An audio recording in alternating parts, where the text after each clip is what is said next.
Hello, and welcome to Level Up Stronger. The world is continuously changing at a very rapid pace. How can we all gain the competitive edge in our industries and thrive in them? What if you knew without the shadow of a doubt that self-education and access to forward-thinking experts in your field could catapult you towards success faster than ever before? The spaces we inhabit can inspire us, protect us, define us, and connect us, so we all play a valuable role in shaping their future. We plan to take a deep dive into various industries and careers. What are the future of the industries? What are the barriers to entry? And learn from the very people who thrive in them. We will take you behind the scenes to the people, products, and processes that keep industries thriving. In this podcast, we look forward to inspire and empower everyone to take thoughtful, educated risks and apply what we've learned in our lives so we can all level up stronger.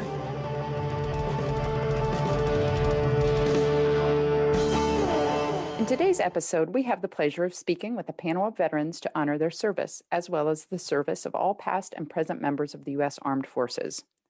We have representatives from the U.S. Army, Marine Corps, and Navy who are currently working in various capacities in the civilian sector for IEI. They are currently located throughout the U.S. with roles ranging from project manager to BAS Technician. IEI has received the Hire Vets Award from the Department of Labor for 3 consecutive years and continues to actively recruit and employ veterans with a veterans hiring rate of 8% last year. This program was established by the Hire Vets Act of 2017 and recognizes employers that hire, retain, and support veterans. It is awarded based on factors including the percentage of new hires that are veterans, percentage of veteran employees retained for at least 12 months, percentage of employees who are veterans, and commitment to providing ongoing support and training during their employment. If your firm is interested in this recognition, or if you are a veteran seeking to find employment with a business receiving this distinction, additional information can be found at hirevets.gov. A big thank you to Barron, Jose, Joe, and James for sharing with us how their military service shaped them and helped them level up stronger. Here's what they have to say. What made you decide to go into the military? I worked at a lumber yard in South San Francisco, and there was a guy that was from Israel, and he was my boss. And I got there, and within 3 months, I was a lead. And then within 6 months, I was the supervisor for the night shift. And one day at lunch, he just stopped me and was like, "Have you been anywhere?" I said, "Yeah, I've been to like the Grand Canyon and I've been to Disneyland." He was like, "You have 2 more positions to go up and then you're capped out.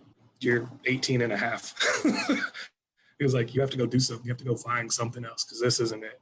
And he like gave me his background, how him and his wife were both in the military in Israel, which kind of led for them to move over to the United States so their kids wouldn't have to join. And he was just like, it took me a lot of places and exposed me to different stuff. He's like, "I think you should really think about it." So I thought about it that night when I was on night shift. And then the next morning I went and took my ASVAB test. It came back. I went first to the Marine Corps because I thought that's what I wanted. And then I realized I didn't like anybody in their recruiting office. So I went to the Navy, and everybody there was like at the speed that I needed them to be about doing a life decision. They were like, "Hey, it's up to you," not like aggressive with it. So I went to do my medical eval a week later. And then after my medical eval, I left 2 days after that. So 2 weeks after taking my ASVAB, I joined the military. I had always felt like I wanted to go in the military. When I was a kid, my grandfather would always have the VFW parades, and we'd always be in that. And everybody always looked up to him and in the community. And so he was a very influential person when it comes to that. So when I got out of professional baseball, that seemed like just the most natural thing to go do. And I did it. I went in the military at the age of 17. Joined in 99 to the Navy. I needed to do something, get out on my own. At a young age, I needed to get out of the area I was in. I joined the Marine Corps in 2003. A few months prior, I had been laid off of my job, and no one was really hiring. It was right around as the dot-com bubble burst, and I was a computer programmer, and everybody kind of tightened their purse strings, and they weren't really hiring. But the military is always hiring. Really? Yes. So when I joined the Marine Corps, I initially wasn't really thinking about it. I just happened to go in the recruiter's office. I stopped at the Army recruiter office first, and they were okay, not very pleasant. And right next door was the Marine Corps. So as I was walking back with my family, recruiter for the Marine Corps came out. So I got to speak to him, and recruiters, they're very good at their jobs. They got me in the chair and they talked to me and they told me about a lot of different things, a lot of different opportunities I would have inside the Marine Corps if I joined. They got me to sign on the dotted line, and I ended up going to boot camp. Are there other veterans in your family? Yes, I think in my family, I think there's about 5 to 10 in my family alone. Awesome. Most of them are deceased because they served in the 50s and 60s. A few that have served over the last, we'll say 20 to 30 years, with my cousin Deborah being the last one I really know that has served. She served in the Navy. My brother, he just finished with the National Guard. I got a younger cousin that she's a major in the Air Force. I think that's about it. Any previous generations? No, first one in my family to go in. My father was in the Army. My grandfather was one of the first 100 Black Master Chiefs in the Navy. My uncle on my dad's side was prior Air Force. And then on my mom's side, I have a colonel in the Army and then I want to say a major in the Air Force. Then mom was Department of Defense. She used to do payroll. She used to do the old school handing out the checks at the Army base. So we jokingly all say it, like me and my cousins always say, like it's either you go to college and one of our dads pays for it or you join the military. There's not really any other option. That's what's always been expected. Yes, grandfather, dad, his brother, several other uncles. I think the World War II thing, my grandfather and his brother went, and so they were just very patriotic, and it kind of trickled down into my dad and his brother, and then again trickled down not for the Vietnam stuff. I think it may have been different. My dad's advice to me may have been a little bit different. I kind of fought him on it. Because he went to Vietnam? Well, he served during the Vietnam era and lost friends and things like that. He was actually fortunate not to be in the swamps and things like that. But he didn't have a good taste for the way everybody was treated at the time. And then my wife's father had Agent Orange, and so he was very not pro-military at all. Like he didn't want, and it's sad, so it breaks my heart, but he didn't want the flag over his casket or anything like that because of the way he was treated. Yeah. It's funny how, a little tragic, how the various different wars and the public's reaction to those wars had a direct impact on the legacy that came from that. Absolutely. It's almost like today's social media and the way it portrays things and spins things and things like that. And I think they've done a better job during this last couple conflicts to say, hey, it's not the soldiers' issues, we want to back them. It's more policy that we have problems with, the people that are against the war, I guess. Well, I think it's good that because there's been this shift to, I guess, supporting troops, that we actually are going back and trying to rectify some of the previous issues and put up monuments for people who died in Vietnam and things like that as well. Yeah, I totally agree. I think that they've come back and have gone full circle from a lot of that stuff, and it's good to see for sure. What did you do in the military, and what was your rank? My job, and this is going to be a mouthful, my job was a deceptive electronic countermeasure technician. Basically, I made sure jets and helicopters didn't get shot out the sky. So I had equipment on there that's classified that protects it against laser-guided, heat-seeking, and any other type of missiles. It gives the pilot a warning and a way to actually defend themselves, a little bit of defense. I don't know if you've seen all the movies, see all the jets and like Tom Cruise, they hit a button and all this stuff pops out. Sure. That's one of the systems that I worked on. And as far as rank, I got out as a sergeant. I started out enlisted as a combat engineer, and then I ended up jumping the fence and becoming an officer. And I ended up being a platoon leader in combat and also a company commander in combat. Where were you stationed? During my combat tours, we were in Iraq, right outside of Baghdad. And as a platoon leader, we did a lot of route clearance, rapid crater repair is what it was called. So if an IED blew up the road, one of the things the enemy liked to do is as soon as it blew it up, they would try to reseat it because they knew we were coming behind them to clean it up and repair the road. So they try to reseat it so they can get our guys on the next pass or something. So we had to get out there quick once there was a detonation. So we would oftentimes be called in the middle of the night to go out and fix holes. We'd have to have the Buffalo on there or something to dig around, make sure it hadn't been reseated already within the hours that the detonation happened. That was our main task. And then there would be times we rotate off of that and go build patrol bases. So we'd lay rock, put up T-barriers, or fortify a patrol base that got attacked. We'd go back in and refortify it for them with concertina wire and things like that. It was a fast year. It went by pretty quick. Well, when I originally joined, I was a fire controlman. I know it sounds like we put out fires, but it's more of missile and munitions operations. So we're the ones that shoot the 5-inch guns that sit on the front of destroyers, the big old guns that sit up front. And then other fire controlmen shoot Sea Sparrow missiles, Tomahawk cruise missiles, Standard missiles, Ajax, or the Sea Whiz gun mounts. They look like R2-D2. And there's like a Gatling gun that points out of one of the sides. So during my time in, I worked on the 5-inch naval gunfire system, and we provided naval gunfire support for the Marine Corps and the Army. So during amphibious raids, we would be the ships off the water that you always see in like the old World War II movies or the Vietnam movies, and they're just shooting naval gunfire support services. So I did that for my first 4.5, 5 years. And then I decided that I wanted to be a specialist. So I went to a school called Visit Board Search and Seizure. So I went to that school for a couple months and then got trained in biometrics and then also advanced techniques for explosive entry and tactical entry and manual entry. So that just means they taught us how to break down doors, whether using like a 960 rescue saw that you see like firefighters with. Some of the groups had jaws of life to be able to just cut through doors. And then I got also trained on torches. So it was a wide assortment. I thought it was going to be really cool. The videos are cool. If you look up the video, you're like, oh, wow, they come in like fast boats and rappel down and everything looks cool. But in reality, by the time I got to my first station, we just protected oil platforms and walked around for 12 hours. I quickly learned not to carry the cool stuff, which are like the rescue saws and the backpack torches. And I just carried like manual breaching equipment because it weighs less. So protected oil platforms called ABOT and KAOT. And those are about 60 miles off of Bahrain, so in the Horn of Africa. So they were major, there was a major input for where the tankers and the tugboats came in. I was in the Navy and in the Army, so I had two totally different jobs in both areas. When I was in the Navy, I started off as an aviation boatswain's mate equipment, basically living on the flight deck, launching and recovering aircraft all day long. Okay. And then I also did Master at Arms work, which was MP, military police, and we used to work in a brig. And then when I came over to the Army, I basically did logistics my whole time. So when you did logistics, what did you do?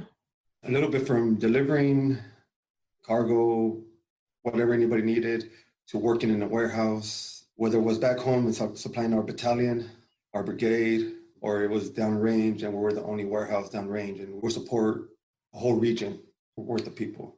What was your favorite part about the military? The people that I met, the brotherhood that you meet, the people that you meet, get close with. Do you still keep in touch with any of them? There is a handful that I still keep in touch with, yes. Oh, so many things. I think camaraderie. Amongst, especially in the Marine Corps, camaraderie amongst everybody is different than anywhere else I've ever worked outside of IEI. Anywhere else I've worked, it hasn't been the same camaraderie. So you don't necessarily live with everybody, but you work with these people for over a certain amount of time, and you grow to be a family type atmosphere. It's a brotherhood, right? Like a brotherhood of, and I find that a lot of people who've been in the military, they stay in touch. They almost treat their military colleagues, if you will, as family long after, you leave, right? This is very true. I keep in contact. I've served at about two to three different bases, and I keep in contact, we'll say about 90% of everybody I served with. When I came here to Norfolk, my unit was a little bit different, built differently than being at a Marine base. So I got to serve with Navy personnel as well. So then I have camaraderie with the Navy as well, so I keep in contact with a lot of them. Travel. I got to see like amazing places. I don't think I even knew some of the countries I visited existed. Like I didn't see them on Where in the World is Carmen Sandiego, so I didn't know that stuff was there. So it was amazing to go there and experience. Like we went to Hong Kong, Thailand, Singapore, Bali, South Korea, Japan, so many places. And I actually got to experience the environment and go out, look at the local cities and check everything out, try the food, go through the markets, and just be eating up everything. The camaraderie of your guys when you're in a platoon. The platoon, I think, is the biggest one. Squad, you have a close knit couple dudes. But the platoon is about 20, 25 guys, and I really related it to my baseball years because a baseball team's about 20 to 25 guys, and you can really get a lot of different personalities and a lot of fun stuff and a lot of things out of that, and you can bond pretty good out of that size group. You still keep in touch with them? We do. We still talk here and there, and I was an older platoon leader at that time, but all those guys were 19, 20 years old, and now they're all grown up and starting to get gray hairs and kids and everything else. It's funny. What was the scariest experience you had in the military? So we were the only destroyer in the Horn of Africa, and we had both of our visit board search and seizure teams out in little what we call K-boats. You can call them rib boats, rugged, inflatable hull ships. So there's usually like 8 of us on each one, and we're like sitting outside doing maritime interdiction, which just means we're out there just standing there like mall cops, like making sure people aren't doing stupid stuff. Keep in mind, everybody that's in the other boats have like AKs and are yelling like, I hate America. So we didn't know, but when we turned around, we saw our destroyer like turning. We got left because our destroyer got tasked with Tomahawk launch missiles. So they got tasked by a CTF, like a combined task force, like called and was like, get to this zone now. So when it comes to Tomahawks, you have to go into a certain like 100-mile radius. And like once you get in there, the people that work on Tomahawks on the ships don't really determine where they go. They get told where they go. So they get the ship into that circle. That circle sits there, and they what we call spool up Tomahawks. So they went and spooled them up. But where they needed to be was like 120 miles away from where we were, and it was going to take too long to get our boats out of the water, so they left us.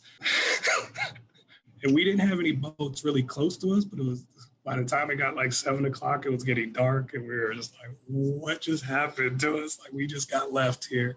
They ended up coming picking us up that evening, late in the evening. We were back on the boat at like 1 o'clock in the morning. But it was the first time. And they didn't like call and tell us anything. By the time they like turned their props, they like water was shooting up out the back of the boat, and I was like, that's not right. So that was probably the scariest one, just because I didn't know what was going on, and you're just looking at everybody like, do they know they don't have us? And just being in an environment where there's other hostiles that are out there with fully automatic weapons, and they shoot them off in the middle of the night, and there's nothing we can really do to enforce anything. We're just there as a presence. I stood on the Iran border with an AK-47 pointed at my chest, and I didn't have a weapon on me. I told my platoon leader to take care of business if I was to go down, and I purposely put my weapon down because I knew it was just going to de-escalate the situation at that particular moment in time. An instance that leaves the way I looked at it, like if it goes bad, there's going to be a lot of bad stuff here. But if I can de-escalate this, and if I'm the only one that's injured and my guys can rectify the situation, then they're better off. So anyway, I had relations with a Iranian officer on the Iranian border a mission that wasn't supposed to be going on. It was my deployment to Iraq. We call it going in theater. We call when you go into a combat zone or into that area, we call it going in theater. At least in the Marine Corps, we do. Going in theater and being away from my family. It's different when you serve stateside and you have a mission stateside and you do your job constantly stateside. It's another thing to actually do it forward deployed and to know that you have to accomplish your mission so that everybody upstream of you that relies on you has to accomplish their mission. Being in Iraq was different because, like I said, you're used to the confines of the states, or what we call CONUS. You're used to that. You're used to that comfort level, that complacency. But once you forward deploy to an area where it is combat going on and you do have an enemy that's trying to bring you harm, it's a different story. Like the bases that I were stationed on in Iraq, they would get bombed constantly. So that was always a threat of being bombed. One base that's forward deployed, I had to go and bring equipment to. And they took a direct hit. Say about almost like 2,000 feet from where I was at, took a direct hit. Wow. So that's one of the more scary things that I've ever been involved with in the military, is to know that somebody really didn't really care for you and they were really trying to harm you. Sure. So that's probably the scariest. Probably when I got blown up in the IED. Where were you at when it happened? In Iraq. So you'd been stationed in Iraq? In the Army? with the Army. I was there for that time. I think it was like, we were supposed to be there for a year. We got extended to 18 months. And it was just during that time, we're out there in Iraq. What was the biggest impact on your family during the time that you were in the military?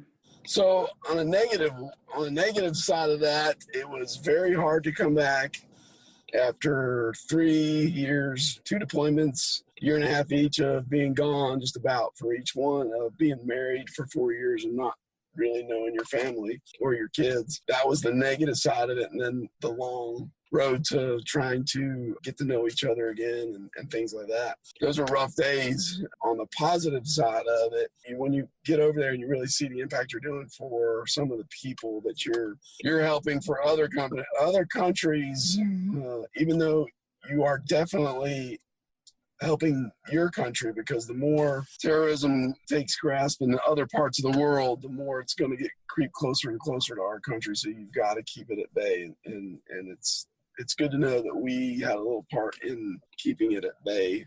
To not take things for granted, especially my oldest, because my oldest she was around. My 2 younger ones weren't really around when I deployed. My second son, he was around when I deployed on a boat, but that was a little bit different. So my family has an understanding, especially my oldest, has an understanding not to take things for granted. She has friends that have with brothers and sisters and uncles and cousins and fathers who didn't come home. I came home. So she was blessed in that fact that I came home. But she has friends that have family members that did not come home. So we learn not to take things for granted. Life is a gift, and you have to take every day. And no matter how bad your day is going, you have to love and know that at least I'm on this side and I'm alive and well. I know for myself, just taking stuff that we take for granted here, just like little things, running water, electricity that just stays on constantly. So when I deployed, that was always an issue. Where are we going to get a hot shower that night? Sure. Some days the answer was yes. Some days the answer was no. Some weeks the answer was no. Sure. So it's always to not take things for granted. Life is very short. You should enjoy it while you're here and enjoy everybody's company. The impact, pride, something that, I felt like I said, I accomplished something. My family said that, they went through it with me. Distance, communication, like it really stretches it. You prioritize what's important to you. And it changes the way you communicate. Like my mother went through cancer twice while I was on deployment. I got Red Cross messages. It's scary. Like, you can't do anything about it. You're so far away from going from a lifestyle where you can be like, I could drive 30 minutes and go see mom, to I'm lucky to get a satellite phone to even contact her. Because if I send mail, she'll get it in 3 months. I guess my family was ready for that. I wasn't. Like, my dad was, because he deployed, and my mom understands that environment, having her brothers in and being married to my father. It's very lonely, I guess, is the way I would have to put it, because you can't do anything. Like, you feel some type of way, no one really knows. Halfway through my first deployment, we got email on ships. So that changed it a lot, but I couldn't imagine doing it in like World War II or Vietnam. How difficult was it to transition out of the military? You have to change a lot of your verbiage. I think you saw that when I first came back. Communication is completely different in the civilian sector. I think it's a lot more direct in the military mindset. Like, it's, did you do it? Yes or no? Like, it's not see what happened was. It's just, I don't know. It was hard to communicate. And I think the frustration of trying to get across what I was trying to explain was really difficult. Plus, you don't have that blanket of security. Like, it's so hard to get kicked out of the military. You have to do something ridiculous. So, like, that blanket of security, like, I'm a second class, or I'm an E5, I'm about to make E6. Like, that kind of security of knowing how your progression is going to go, and then jumping into a world where someone can come in and be like, the owner moved to Morocco and we don't have jobs anymore. That's scary. I guess there's the pros and cons to having a military job, but you know your check's coming, and you know how to make more money. How did what you did in the military prepare you for what you are doing today for IEI? Certain leadership skills that I learned in the military, I was able to put here: how to talk to people that are on the field, how to communicate better with junior personnel, and how to communicate with the people above you. Do you feel like the structure that you had in the military helped to mold you into a better employee? Me personally, yes. Just because I feel like I need that structure now in my life, because I retired out of the military. I got medically retired out of the military. So I feel like that structure will always be instilled in me. I think it got me ready to understand what was valuable in the corporate. Returning to corporate, like when I got there, the military mindset is just like continue doing it until you can't. You have a valid like reason why this can't get done. Don't go tell your boss, oh, I couldn't do it because a truck wouldn't start. Well, did you jumper the truck? Did you take your own truck? Like those solutions flow in my head. And it was because I had very angry leadership. I had very old and angry leadership. My first chief was a senior chief, and he was 22 years in, and no was not a viable word out of someone's mouth. And I can think of a couple physical motivations that he gave me that helped calibrate my mindset. So returning to corporate really made me just apply that knowledge, like be aggressive on your problem solving.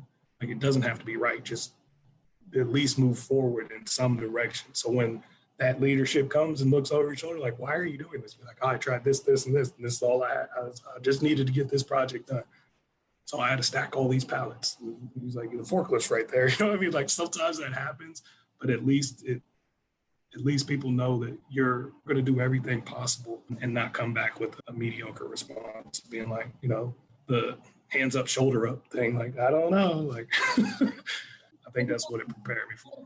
So the combat engineers, their motto is to let us try.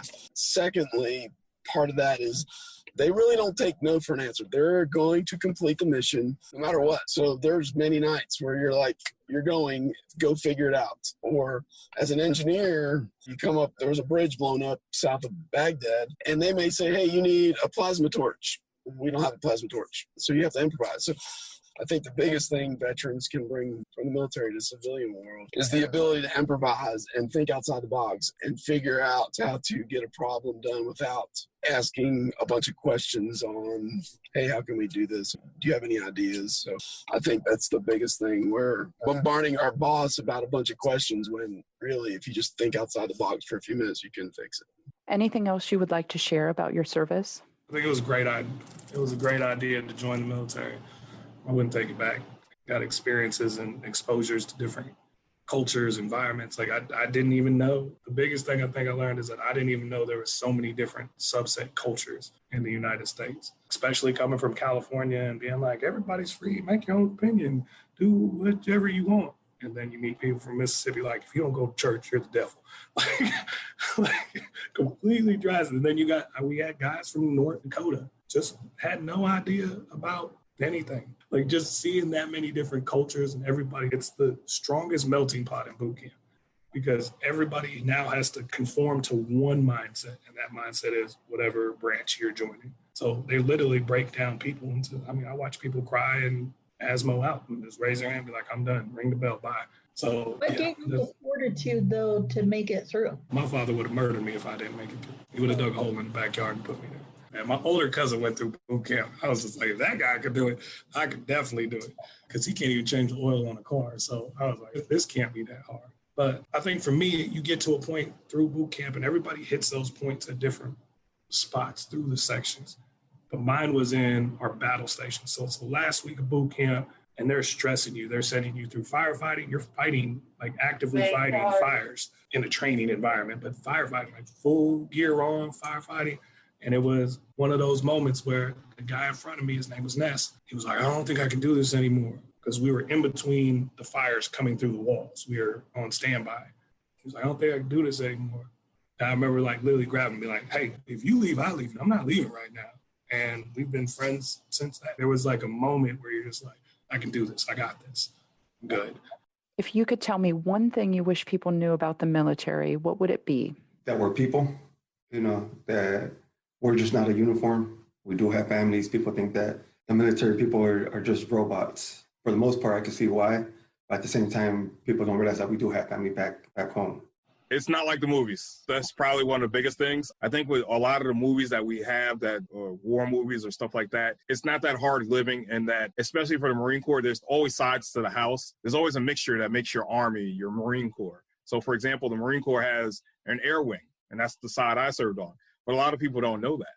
They just think when you see a Marine, he's infantry, he goes over, he does his job, and he comes home. Well, there's a lot of support that goes into it. There's a lot of support systems for these guys. It's lonely as shit. It really allows you to spend a lot of time thinking about yourself. I mean, any branch, it's not even just the Navy, like Marine Corps, Navy, Army, Air Force, everybody stands watch. So like you're at some point going to have the night watch. And it's usually 10 to 2 or 2 to 7. And both of those watches are terrible in the middle of the night. You have to be awake. There's someone else usually watching you to make sure you're awake. And you got nothing but reflection time. So it's like a lot of, how do I get past this? How do I advance? What's the next step for me? So you gotta get pretty comfortable with who you are, or just get better at faking it, I guess, if you wanted to. But it's a lot of quiet time.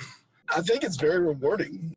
It's just rewarding. When you go into it, you think you're going to be doing this big Army show where you land and you do all this crazy door-to-door stuff. And the fact of the matter is, very few do that, but you have to support all of those guys. And it's very rewarding in the way that you do. It's just a way that they treat each other and the rank structure and everybody communicates. You can get used to it.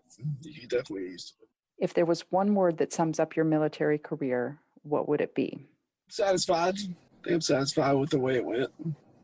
I was going to go with the word awesome, but I would say good times is better. And I know that's 2 words. I've had younger veterans, active duty, come to me and ask me, how did I stay in for close to 10 years? And I told them I made the best of what it was. The military is not all fun and not all roses. So you have to make the best of the time that you have there. And I had a lot of good times with the people I served with. Even forward deployed in Iraq, and even being on a boat deployed down to the Caribbean for hurricane season.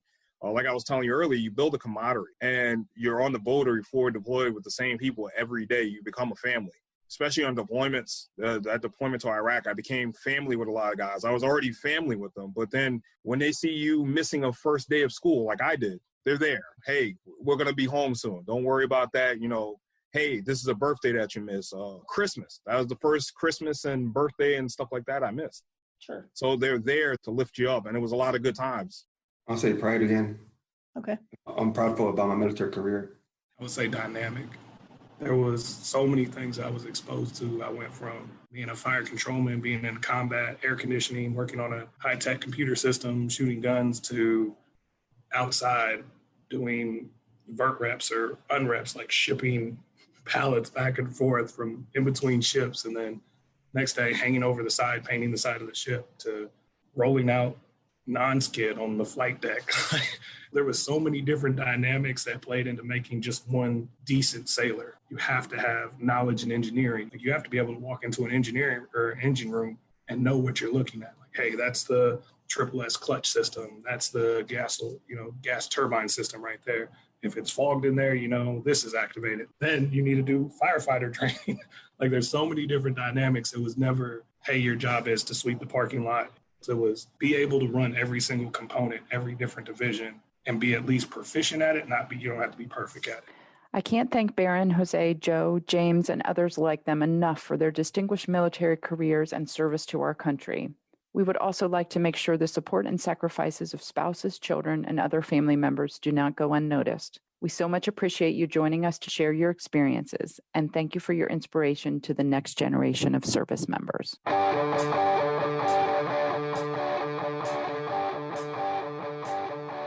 Thank you for joining us on Level Up Stronger. For references to resources mentioned in this episode and to receive updates on future podcasts, check us out on social media or at levelupstronger.com. And remember, each time we take risk, educate ourselves, and apply what we've learned to our lives, we level up stronger. Each time we level up stronger, we have the opportunity to reach back and contribute to someone else's success too.